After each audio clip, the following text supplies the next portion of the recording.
You know what's so crazy? We live in a world where self-love has become the highest pursuit. Everything around us screams, love yourself more, put yourself first, protect your peace, chase your dreams. And it sounds so good, right? It feels empowering.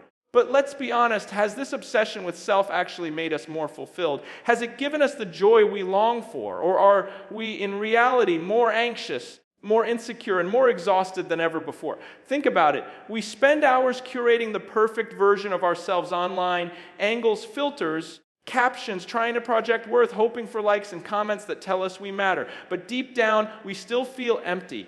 Why? Because love of self was never meant to be the center. You can pour gallons of attention, comfort, affirmation, and success into yourself, and it will still never be enough. The hunger doesn't go away, it only grows. We've been sold a lie that if we just take better care of ourselves, if we just believe in ourselves more, if we just prioritize ourselves higher, then we'll finally be happy.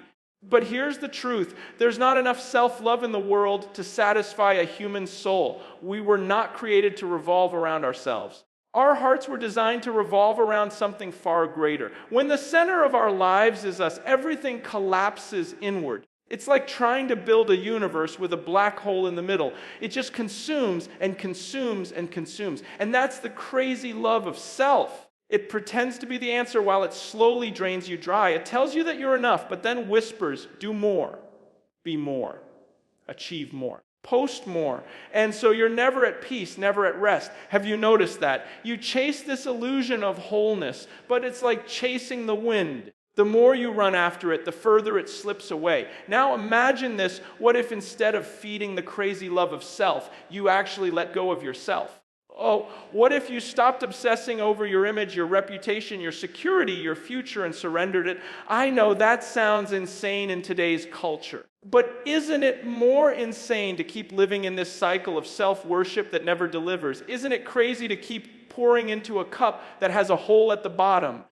Here's the paradox. The more you love yourself above all else, the less love you actually experience. But the more you pour yourself out, when you love God first and love others more than you cling to yourself, you find a joy that no amount of self-care could ever touch. Isn't it wild? You find your life by losing it. You discover freedom not by demanding more for yourself, but by giving yourself away. But here's the hard part. You have to confront the uncomfortable truth that maybe, just maybe, your biggest obstacle isn't your circumstances or your job or your family or your past. Maybe your biggest obstacle is you. That voice in your head that says, I deserve this, I need this, I come first. That voice that says, if I don't take care of me, no one else will.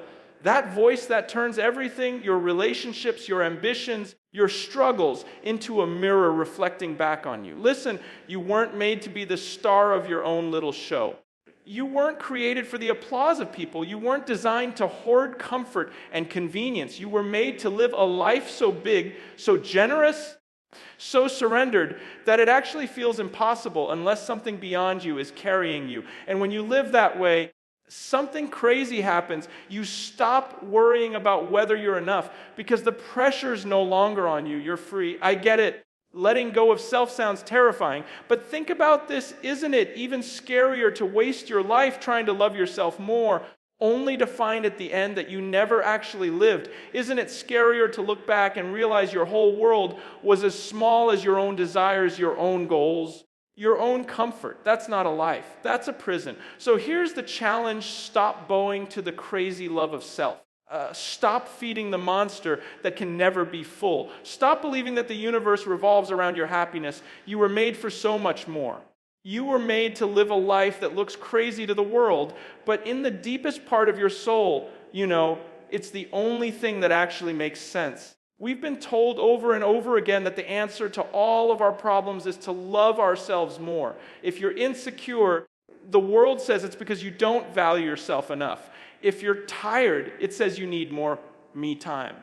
If you're struggling, it says you need to prioritize yourself above everything else. And at first it sounds good. It sounds empowering, like maybe this is the key to finally finding peace.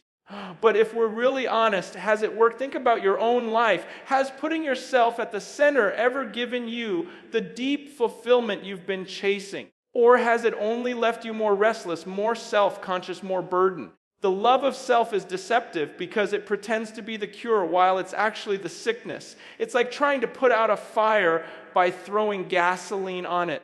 You think you're solving the problem, but the flames only get bigger. You tell yourself, if I just affirm myself more, if I just invest in myself more, if I just protect my own interests more, then I'll finally feel whole. But what happens? You keep coming back for more. The hunger doesn't go away. The emptiness never really leaves. Look at our culture right now. We are surrounded by self-love messages every single day. Social media tells us to curate the perfect version of ourselves so that people will notice and admire us.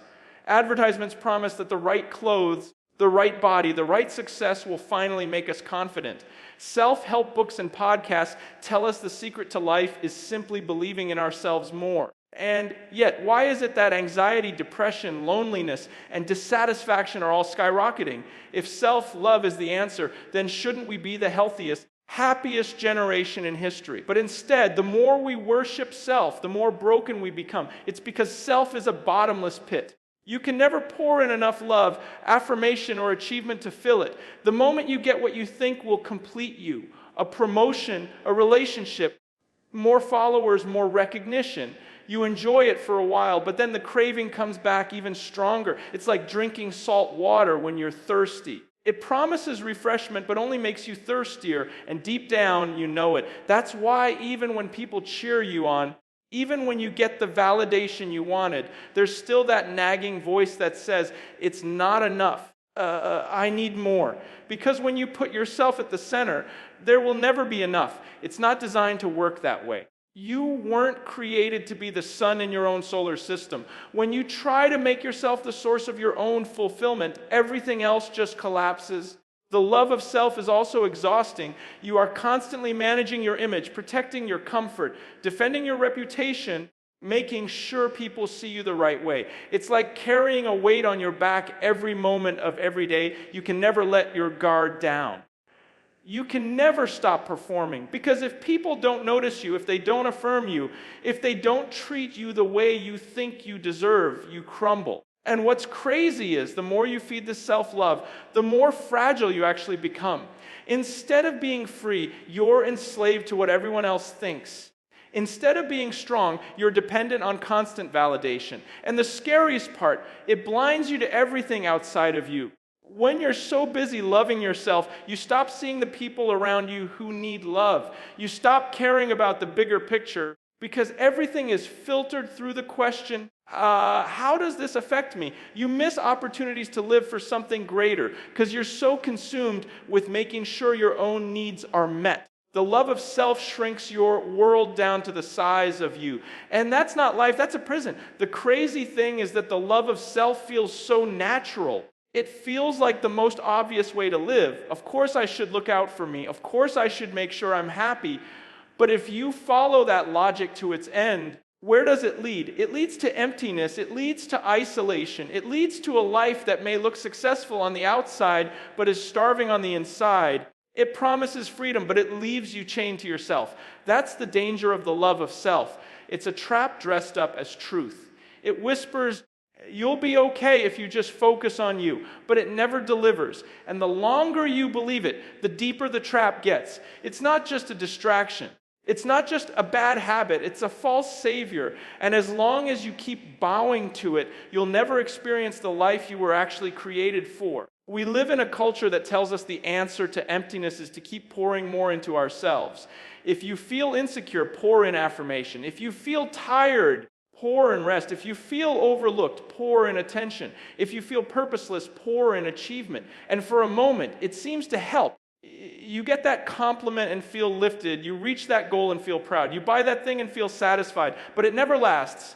The cup always runs dry. And so you go back for more. The cycle repeats endlessly. No matter how much you pour into yourself, it somehow leaks out.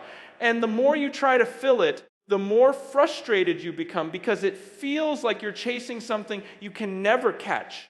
This is because we weren't designed to be self-sufficient sources of fulfillment. Think about that. You and I were not made to be complete by focusing inward. We were created with a longing that can't be satisfied by self. The problem isn't that you haven't given yourself enough. It's that you're looking in the wrong place altogether. You can't fill yourself with yourself. It doesn't work. It's like trying to quench your thirst by drinking air. And yet, that's exactly what so many of us do. We think, if I just loved myself more, then I'd feel valuable. Or if I just worked harder and proved myself, then I'd finally be content. Or if I just took care of myself first, then I'd be whole. But what happens after you try, you may get a taste of it, but the hunger always comes back. You can't look in the mirror and find lasting worth. You can't achieve enough to silence the voice of insecurity. You can't protect yourself enough to feel safe forever, because the human heart wasn't built to be its own source. Look at some of the people who have reached the highest levels of success. Celebrities, athletes, influencers, they have all the attention in the world. They have the admiration, the money, the lifestyle that most people dream of. And yet so many of them openly admit they still feel lost, depressed, or unsatisfied. If self-love and self-fulfillment really worked, wouldn't they be the happiest people on earth? Instead, they show us that even with the whole world applauding you, your soul can still be starving. Here's the truth. You can't look inward for what only comes from beyond you. You were designed to receive worth, meaning, and joy from something greater than yourself. And when you cut yourself off from that greater source and turn inward, everything starts to collapse. It's like trying to power a lamp by plugging it into itself. No matter how nice the lamp looks, no matter how expensive or stylish it is, it won't shine without being connected to the source of electricity. That's what happens when you try to fill yourself with yourself. You end up in darkness. But we don't just end up empty, we end up exhausted, because the harder we try to fill ourselves, the more energy it drains.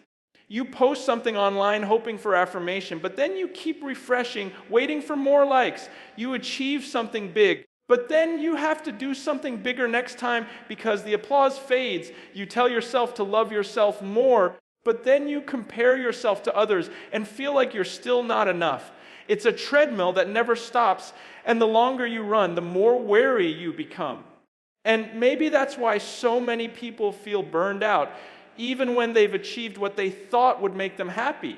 Because the weight of trying to fill yourself with yourself is unbearable. You were never meant to carry that burden. You weren't created to be your own savior. You weren't designed to be your own source of life. That's why no matter how much you pour into yourself, you still crave more. The love of self promises fullness, but it only delivers thirst. It promises freedom, but it binds you tighter. It promises peace, but it leaves you restless. And the tragedy is that many of us keep believing if we just try harder, it will eventually work. But the truth is simple. No amount of self-focus can give you the satisfaction your soul longs for. That's why chasing self as the answer always leaves you more empty in the end. What if the reason you've never felt full is because you're pouring into a cup that was never meant to be filled by you?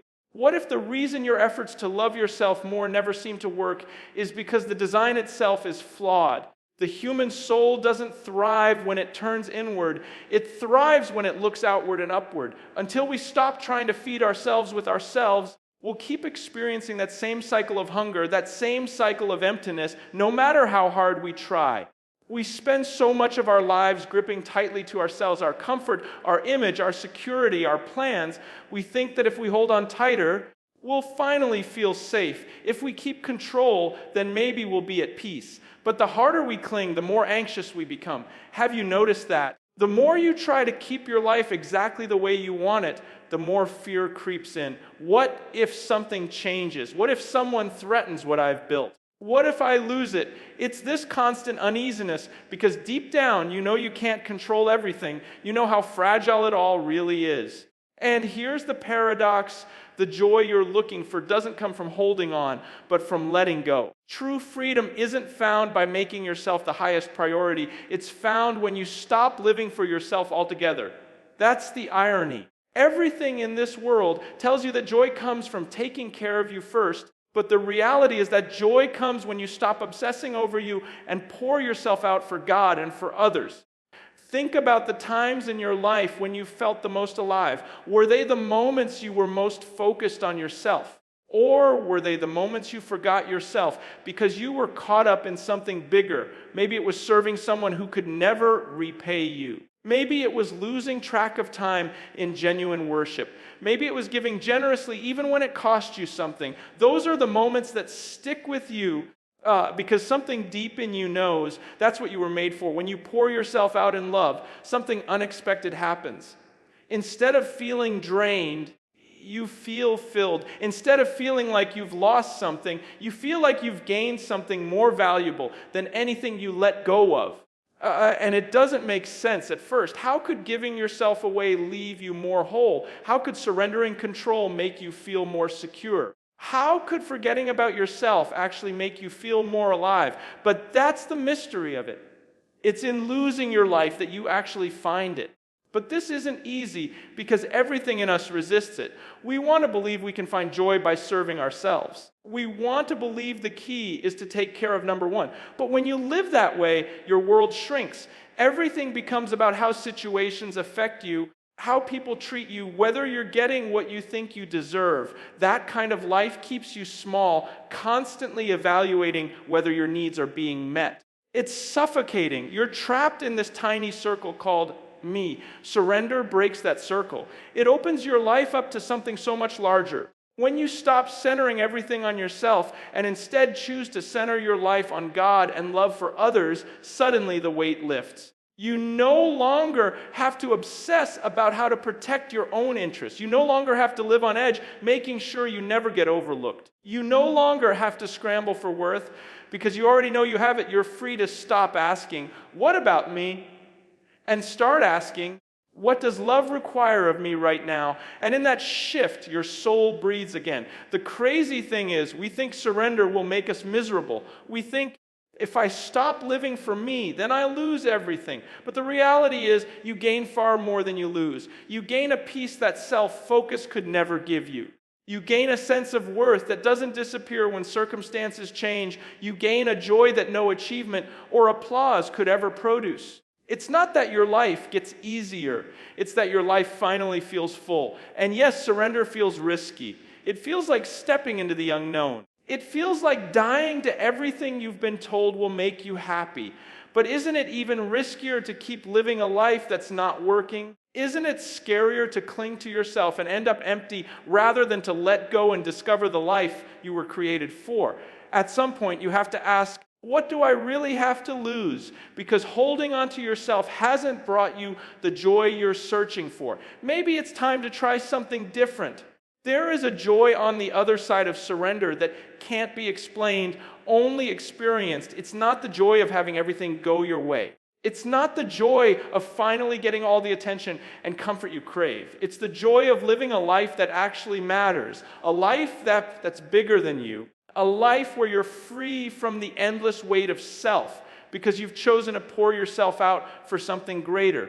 And once you taste that kind of joy, no amount of self-love will ever compare. So here's the bottom line. The crazy love of self is a lie that leaves you empty no matter how much you chase it. You can't fill yourself by focusing on yourself because the human soul was never designed to be its own source. Real joy doesn't come from clinging tighter to your life, but from surrendering it, loving God first, and pouring yourself out for others. That's where freedom is. That's where peace is. That's where true life begins.